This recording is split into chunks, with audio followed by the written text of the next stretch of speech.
Moscou regorge de bars comme celui-ci. Officiellement, toutes les filles qui travaillent ici sont des danseuses. Mais en réalité, beaucoup de ces bars disposent de chambres dans les arrière-cours des immeubles. En Russie, la prostitution et à plus forte raison le proxénétisme sont interdits par la loi. Et pourtant, selon les estimations d'experts indépendants, il y aurait environ 100 000 prostituées rien qu'à Moscou. Celles qui n'ont pas une place dans les bars de nuit chics de la capitale russe se cachent dans les passages souterrains.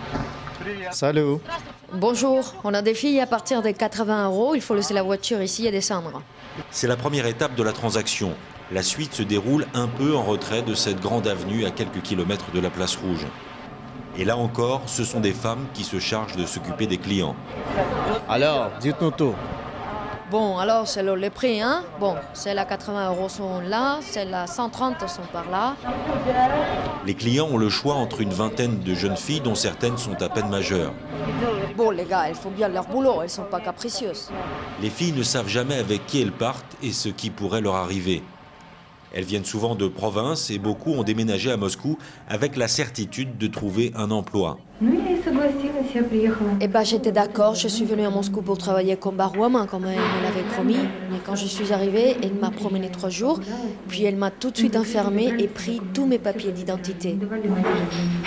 C'est sa cousine qui l'a fait venir d'Ukraine pour l'enfermer dans ce petit appartement où elle et 2 autres jeunes filles étaient battues et forcées de se prostituer.